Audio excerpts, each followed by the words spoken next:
السلام علیکم ورحمۃ اللہ وبرکاتہ۔ محترم دوستو، مسلمانوں کی ایک بڑی تعداد آج نماز نہیں پڑھتی۔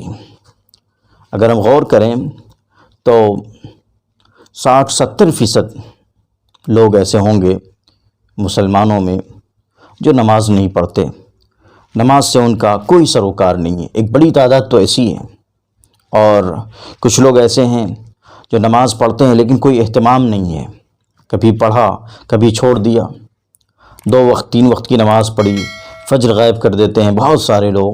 اسی طرح عصر کی نماز اگر کہیں مصروف ہیں تو اس کا کوئی پتہ نہیں۔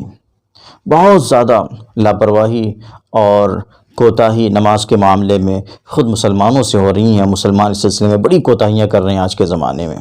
دیکھا جائے تو نماز ایک نہایت محترم بشان فریضہ ہے، ایمان کے بعد سب سے محترم بشان فریضہ نماز ہے، لیکن افسوس اسلام کا اور ایمان کا دعویٰ کرنے والے مسلمان آج نماز ہی سے کوسوں دور ہیں۔ نماز جو برائیوں سے روکتی ہے، ان الصلاۃ تنہی عن الفحشاء والمنکر، بے حیائی کے کاموں سے روکتی ہے، اور نماز پڑھنے والے کے اندر یہ احساس ہوتا ہے کہ اسے برائیوں سے رکنا چاہیے، وہ خود بخود برائیوں سے رکتا ہے، اور برائیوں کی طرف بڑھنے سے اس کے قدم ہچکچاتے ہیں۔ اس سلسلے میں قرآن پاک میں اور احادیث کی کتابوں میں سخت وعیدیں آئی ہیں، نماز نہ پڑھنے والے کے تعلق سے سخت وعیدیں آئی ہیں۔ یہاں پہ میں چند چیزیں بیان کرنا چاہتا ہوں قرآن اور حدیث کے حوالے سے۔ قرآن میں ایک موقع پر اللہ تعالیٰ نے ارشاد فرمایا ہے، جنتی جو ہوں گے اہل جہنم کو خطاب کر کے پوچھیں گے، ما سلککم فی سقر، یہ سوال کریں گے کہ بھائی جہنم میں کون سی چیز تمہیں لے کر پہنچ گئی، کون سی چیز ایسی تھی جس نے تمہیں جہنم رسید کر دیا؟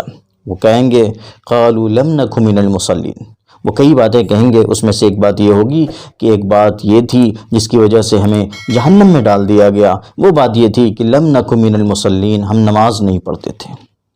بتائیے کیسی سخت وعید ہے کہ نماز کا اہتمام نہ کرنا اور نماز نہ پڑھنا یہ جہنم میں پہنچانے والی چیز ہے۔ وہ کہیں گے لم نک من المصلین، ہم نماز نہیں پڑھتے تھے اس لیے آج ہمیں جہنم میں ڈال دیا گیا۔ اسی طرح ایک جگہ اللہ سبحانہ و تعالیٰ ارشاد فرماتے ہیں فویل للمصلین، فویل للمصلین الذین هم عن صلاتهم ساہون، نمازیوں کے لیے ہلاکت ہے، ان نمازیوں کے لیے ہلاکت ہے جو اپنی نمازوں سے غافل ہیں۔ یعنی کبھی پڑھی کبھی نہیں پڑھی، نمازوں کا کوئی اہتمام نہیں، یا نماز میں کھڑے ہوئے ہیں، سو ہو رہا ہے، غافل ہیں، دماغ کہیں اور ہیں، ایسے نمازیوں کے لیے ہلاکت ہے۔ نماز پڑھنے والوں کے لیے بھی ہلاکت ہے جو اہتمام کے ساتھ نماز نہیں پڑھتے۔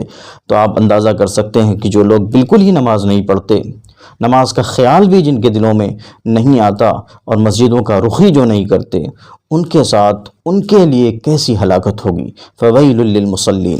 ایک جگہ اللہ تعالیٰ نے ارشاد فرمایا اقیموا الصلاۃ ولا تکونوا من المشرکین، اقیموا الصلاۃ ولا تکونوا من المشرکین، یعنی نماز قائم کرو اور نماز چھوڑ کر مشرکوں میں سے نہ ہو جاؤ۔ یعنی نماز چھوڑنا شرک کی طرح کا عمل ہے، اس لیے کہ مشرک بھی نماز نہیں پڑھتا، تو اگر ایمان والا نماز نہ پڑھے تو اس کا عمل مشرکانہ ہوتا ہے۔ اللہ نے فرمایا نماز پڑھو اور مشرکوں میں سے نہ ہو جاؤ۔ اسی طرح کتنی جگہ پہ اللہ تعالیٰ نے قرآن پاک میں فرمایا اقیم الصلاۃ، نماز قائم کرو، اقیم الصلاۃ، نماز قائم کرو۔ اس سے صاف سمجھ میں آتا ہے کہ نماز نہایت محترم بشان چیز ہے، اور یہی وجہ ہے کہ جو لوگ اس چیز کو سمجھتے ہیں کہ نماز نہایت محترم بشان فریضہ ہے جو کسی حال میں معاف نہیں ہے، وہ ہر قیمت پر نماز پڑھتے ہیں۔ نماز ان کی کہیں بھی کسی حال میں ان کی نماز فوت نہیں ہوتی۔ 70 سے زائد مقامات پر قرآن میں اللہ تعالیٰ نے اقیم الصلاۃ فرمایا، نماز پڑھو نماز پڑھو، پھر بھی آج مسلمانوں کی بڑی تعداد نماز نہیں پڑھتی۔ آئیے دیکھیں احادیث میں کیا وعید آئی ہے نماز نہ پڑھنے پر، نماز چھوڑنے پر۔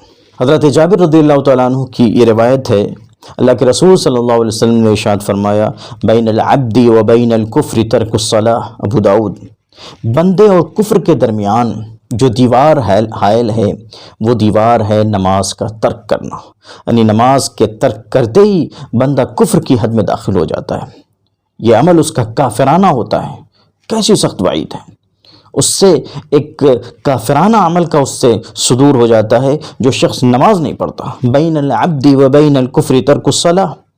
ایک روایت حضرت نوفل ابن معاویہ رضی اللہ تعالیٰ عنہ کی ہے، وہ فرماتے ہیں اللہ کے رسول صلی اللہ علیہ وسلم نے ارشاد فرمایا من فاتته الصلاۃ فکأنما وطر اہلہ ومالہ، جس کی کوئی نماز چھوٹ جائے کوئی نماز جس کی چھوٹ جائے اس کی مثال ایسی ہے جیسے اس کے گھر والے اور اس کا سارا مال اس سے چھین لیا گیا ہو، اس کے گھر والے برباد ہو گئے ہوں، ہلاک ہو گئے ہوں، اور اس کا سارا مال اس سے چھین لیا گیا ہو۔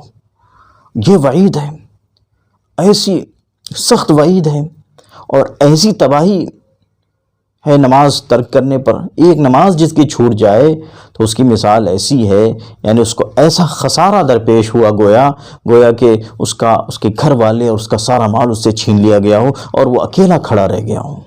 افسوس، ایسی بڑی وعید، اس کے باوجود ہمیں احساس نہیں ہوتا اور نمازیں ہماری چھوٹتی رہتی ہیں۔ ایک اور روایت حضرت عمر رضی اللہ تعالیٰ عنہ کی ہے، الصلاۃ عمود الدین، الصلاۃ عمود الدین، نماز دین کا ستون ہے۔ اب اندازہ لگائیے نماز کیسی اہم چیز ہے، دین کا ستون۔ ظاہر سی بات ہے کسی چیز کا ستون بہت اہم ہوتا ہے۔ اب جو نماز ہی نہیں پڑھتا، نماز کا کوئی اہتمام نہیں کرتا، نماز چھوڑتا ہے، گویا اس نے دین کے ستون کی حفاظت نہیں کی، اور دین کے ستون کی حفاظت نہیں کی۔ جب ستون کی اور پلر کی حفاظت نہیں ہوتی ہے تو عمارت زمیں بوس ہو جاتی ہے، یعنی گویا نماز کا تارک دین کی عمارت کو زمیں بوس کرنے والا ہے، دین کو ڈھا دینے والا ہے، دین کی تخریب پر آمادہ ہے۔ افسوس، اللہ تعالیٰ ہمیں نماز کا پابند بنائے۔ ایک اور حدیث میں اللہ کے رسول صلی اللہ علیہ وسلم نے ارشاد فرمایا، من ترک الصلاۃ لقی اللہ وہو علیہ غضبان، جس نے نماز چھوڑی وہ اللہ سے اس حال میں ملے گا کہ اللہ سبحانہ و تعالیٰ اس پر ناراض ہوں گے۔ اللہ تعالیٰ ہمیں نماز کا پابند بنائے۔ یہ ویڈیو ثواب کی نیت سے اپنے دوستوں میں شیئر کریں تاکہ ہمارے اندر نماز کے اہتمام کی فکر پیدا ہو۔ والسلام علیکم ورحمۃ اللہ وبرکاتہ۔